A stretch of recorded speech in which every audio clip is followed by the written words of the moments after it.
뭘 책임져? 이놈의 집 다 지겨워. 네 엄마도 지겹고, 니들도 지겹고, 나도 이제 내 인생 살자. 사랑하는 사람이랑 살 거다. 아빠의 이 한마디에 가족이 무너졌다. 과연 이 가족에게 무슨 일이 벌어지고 있는 걸까요? 한서연은 삼남매의 맏이었다.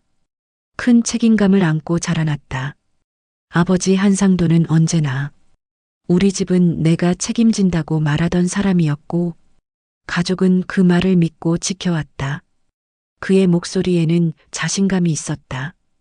흔들리지 않는 기둥 같은 존재였다. 서연은 아버지의 말을 철석같이 믿었다. 시험을 잘 봤을 때, 친구들과 싸웠을 때, 세상이 부당해 보일 때면 아버지를 찾았다. 아버지는 항상 있었다. 퇴근 후 신문을 펼쳐들고 안경을 쓴 채 소파에 앉아 있었다. 하지만 어느 날부터였다. 밤이면 출장이라며 사라지고 새벽 2, 3시에 조용히 집에 들어오곤 했다. 아침이 되면 새 옷을 입고 나타나며 회사 일이 많아서 그래. 라는 말만 반복했다. 처음엔 회사가 바쁜 거라 생각했다. 아버지도 나이가 들고 직급이 올라갈수록 더 바빠지는 건 자연스러운 일이었다. 그런데 이상한 점들이 하나둘 눈에 띄기 시작했다. 새 옷이 늘었다. 이전에 입던 스타일과 다른 옷들이었다. 향수도 바뀌었다. 엄마가 늘 사주던 옅은 향에서 진하고 자극적인 향으로 바뀌어 있었다. 휴대폰도 자주 들었다. 식탁에서도 화장실에서도 차 안에서도 손에서 놓지 않았다. 서연의 엄마 유지는 더 먼저 알아챘을 것이다. 남편이 밤마다 나갈 때 한숨을 쉬었고 그 한숨이 점점 깊어지고 있었다. 하지만 말하지 않았다. 그러다 어느 저녁 상도의 휴대폰에 메시지가 도착했다. 식탁에서 저녁 식사 중이었다. 핸드폰 화면이 밝아지며 알림음이 울렸다. 오빠, 오늘은 내가 먼저 가 있을게. 빨리 와. 짧은 메시지. 하지만 그 안에 담긴 의미는 명확했다.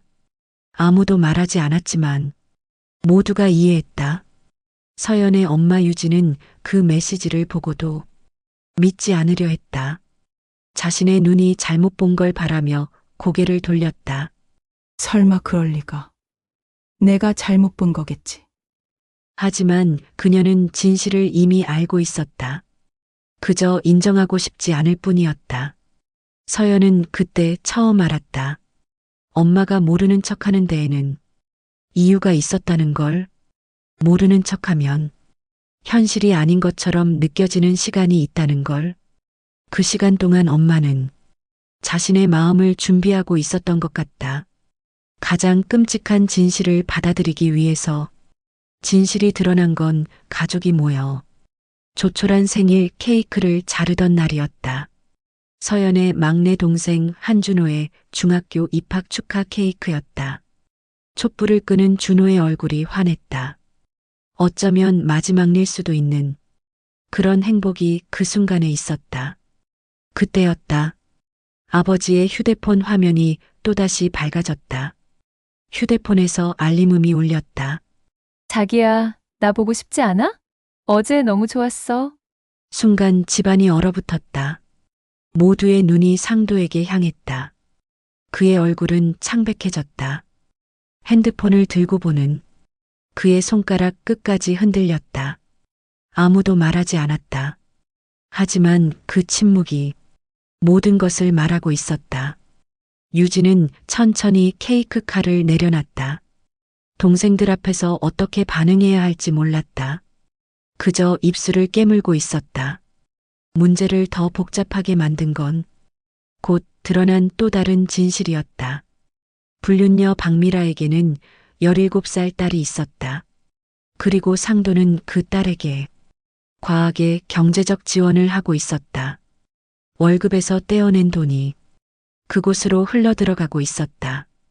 학원비, 용돈, 심지어 생일 선물까지. 명품 핸드백, 최신 스마트폰, 해외여행 경비까지. 모든 게 그 딸을 위해 사용되고 있었다. 정작 서연과 동생에게는 아빠가 힘들다라는 말만 했었다. 엄마는 책상에 손을 올린 채 중얼거렸다. 얼굴 전체가 무너져 내려가는 것 같았다. 이제는 정말 끝났구나. 그 말이 현실이 되는 순간이었다. 며칠 뒤 상도는 태연하게 서연을 불러냈다. 다른 가족들 앞에서가 아닌 자신의 방으로 불러냈다. 그 방은 예전에 가족들과 함께하던 공간이었다. 매주 일요일 밤 함께 드라마를 보던 방이었다. 하지만 그 방은 이제 낯설었다. 서연은 방문을 열고 들어갔다. 앉아. 상도의 목소리는 차가웠다. 서연은 조심스럽게 앉았다. 아빠가 왜 그랬는지 내가 모르니까 그러는 거야. 그의 목소리는 오히려 서연을 질책하는 톤이었다. 너희 엄마가 날 무시해서. 아빠, 서연이 입을 열려 하자 상도는 손을 들어 말을 막았다. 내 말을 끝까지 들어. 너 같은 아이가 뭘 알아? 아버지가 집에서 얼마나 힘들었는지를 알겠냐고? 너희 엄마는 날 하루 종일 짜증내고 너희들도 엄마 말만 들으면서 날 무시했어. 내가 벌어온 돈으로 너희를 먹이고 입혔는데 고마움이라고는 없고 그저 불평불만만 들었어. 서연은 입술을 깨물었다. 눈시울이 뜨거워졌다. 아버지의 말을 듣고 있으면 자신이 나쁜 딸이 되는 것 같았다. 엄마가 남편을 무시했나? 자신이 말을 듣지 않았나? 자신이 아버지를 짜증나게 했나? 아무리 생각해도 이건 아니었다. 아빠는 집에 없었어요. 제가 고등학교 다닐 때 아빠는 며칠에 한 번씩만 나타나셨고 엄마는 혼자 저희를 챙기셨어요. 그리고 제가 알아누웠을 때 밤새 옆에 있어주신 건 아빠가 아니라 엄마였어요. 아빠, 잘못하신 건 아빠 본인이에요. 잘못? 상도는 비웃었다. 어른 일에 왜 끼어들어? 네 엄마가 날 남자로 대해줬다면 이런 일 없었어. 아버지라면 아이들을 챙기고 아내를 지키고 책임져야 하는 거 아니에요? 책임? 상도는 천천히 웃음을 터뜨렸다. 내가 뭘 책임져? 이미 지겹거든 모든 게. 네 엄마도 지겹고 니들도 지겹고 이 집도 지겹고 나 인생 이대로 못 살아. 내가 해줄 수 있는 건 다 한 것 같은데 너희들은 자꾸만 더 원해. 서연은 그 말에 눈물이 흘렀다. 아버지의 입에서 나온 건 서러움이 아니라 무책임함이었다. 아빠, 제가 뭘 더 원했어요? 서연의 목소리는 떨렸다. 저는 아빠가 집에만 있어달라고 했어요. 아빠가 밥만 함께 먹어달라고 했어요. 아빠가 아빠였으면 좋겠다고 생각한 거야. 상도는 얼굴을 돌렸다. 그의 귓가가 빨개졌다. 유진은 침착함을 되찾으려 애쓰며 말했다. 일주일 안에 그 여자 정리하세요. 그럼 제가 엄마 설득할게요. 정리 못하시면 그 여자 나 가만두지 않을 거예요. 상도는 대답하지 않았다. 상도는 더 이상 들을 필요 없다는 듯 덤덤히 짐을 싸기 시작했다. 가족들의 목이 메이는 소리가 들렸지만 그는 돌아보지 않았다. 그리고는 집을 나갔다. 일주일 뒤 상도는 전화를 받자마자 짜증을 터뜨렸다. 서연이 건넨 최후 통첩이 가슴에 걸려 있었던 걸까? 이래라 저래라 하지 마. 난 내 인생 살 거야. 네 엄마도 너도 나한테 간섭하지 마. 그리고는 전화를 끊으려 했다. 아빠, 기다려. 서연은 절박하게 외쳤다. 통화는 끝났다. 일방적으로 끊긴 것이었다. 서연은 그 자리에 주저앉았다. 아버지의 선택은 이미 정해져 있었다. 그건 돈이 아니었다. 그건 욕망이었다. 서연은 직접 불륜녀 박미라에게 연락했다. 이 일을 더 끌 수는 없었다. 그 여자와 직접 얘기해야겠다고 생각했다. 전화가 몇 번 울렸다. 서연은 심호흡을 했다. 손이 떨렸다. 누구세요? 박미라의 목소리는 의아해 보였다. 한상도 씨의 딸입니다. 박미라 씨, 저희 아버지와 관계 정리해 주세요. 한순간의 침묵. 그리고 폭발적인 웃음이 나왔다. 아, 이게 누구냐고? 상도 씨 얘기를 들어보니까 정말 철없는 아가씨네요. 네가 뭔데? 가정교육이 글러먹었네. 박미라는 계속 웃으며 말했다. 어른들 일에 끼지 말라고? 나랑 상도 씨는 지금 서로 사랑하고 있어. 그리고 헤어질 생각 따윈 없어. 무슨 대꾸를 하겠어? 정말 웃기네. 서연은 그 목소리를 들으며 눈물이 흘렀다. 아버지가 당신 딸을 위해서 얼마를 썼어요? 박미라는 한순간 침묵했다.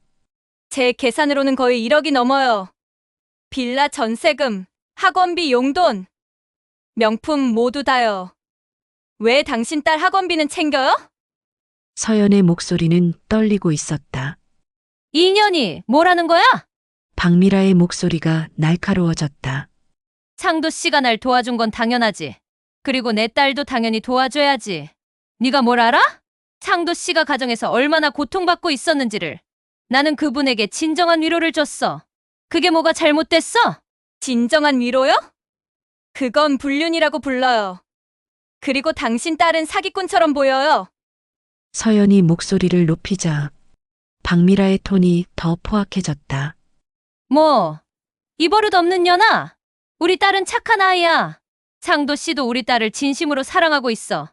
너희 아버지는 너희 엄마가 아니라 우리를 선택했어. 이게 답이야. 서연은 눈물로 흐릿한 시야로 말했다.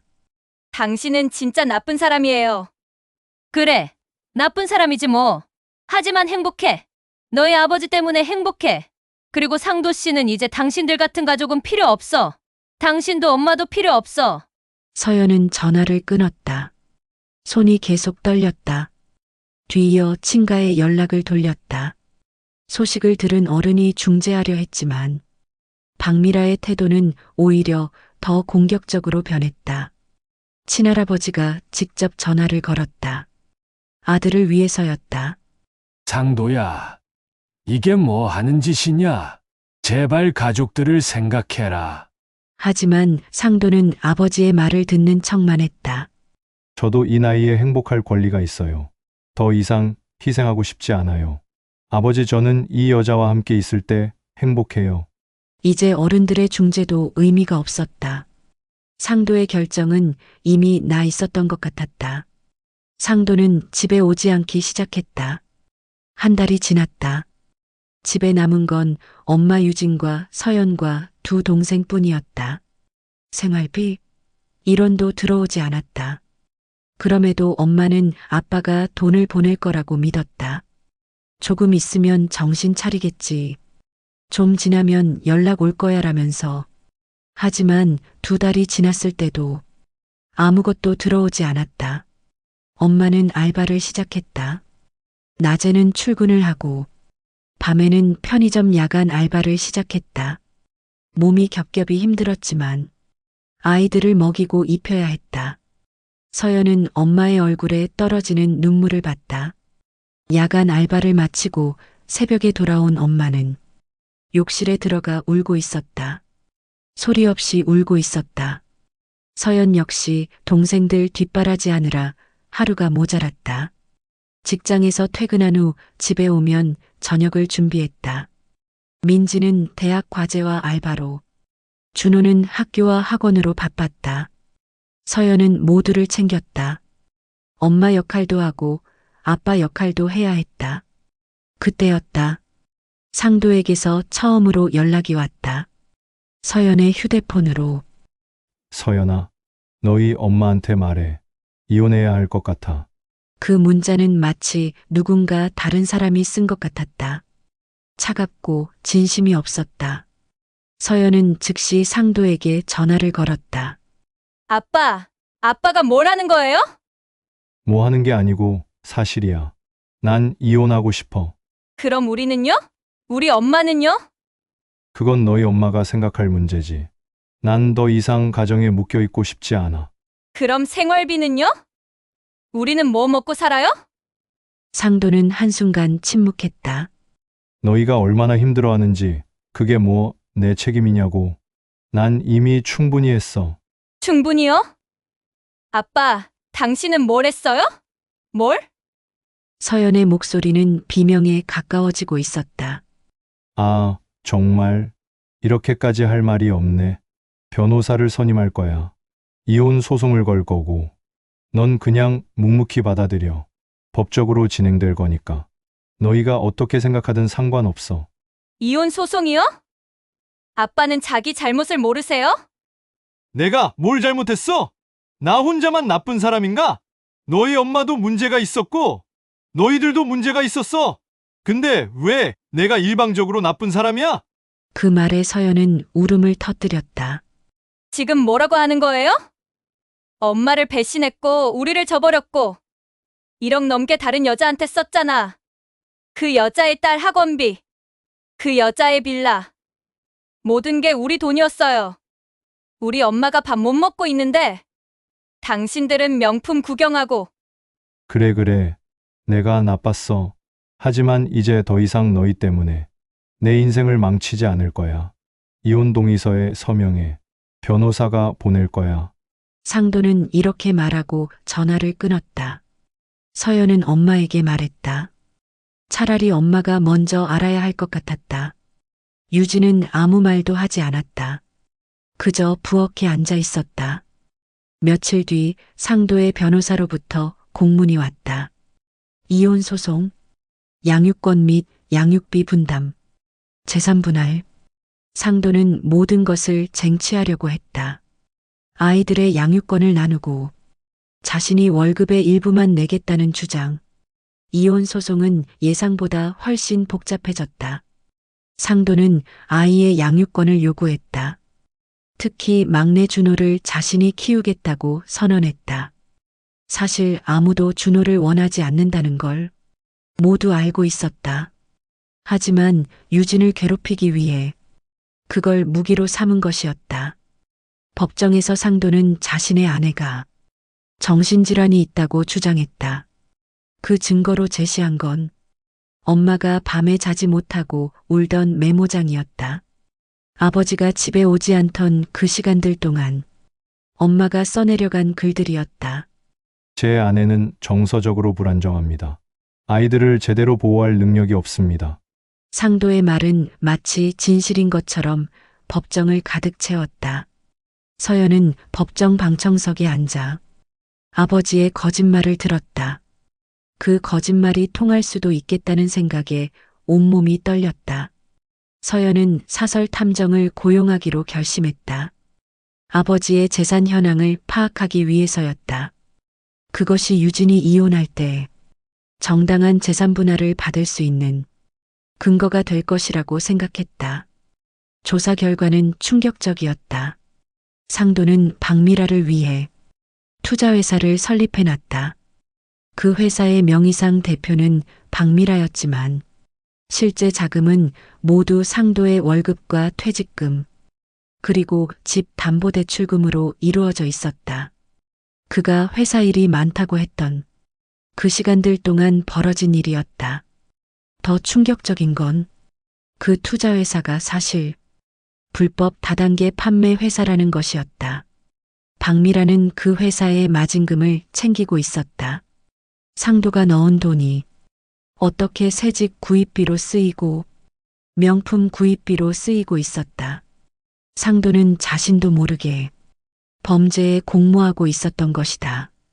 이 정보를 통해 서연은 검찰에 고발장을 제출했다. 강제 수사가 이루어졌다. 상도는 조사를 받게 되었다. 검찰 조사를 받게 된 상도는 집에 나타났다. 이전의 상도가 아니었다. 머리는 헝클어져 있었고 눈은 초점을 잃고 있었다. 손은 계속 떨렸다. 서연아, 아버지가 딸의 이름을 불렀다. 처음이었다.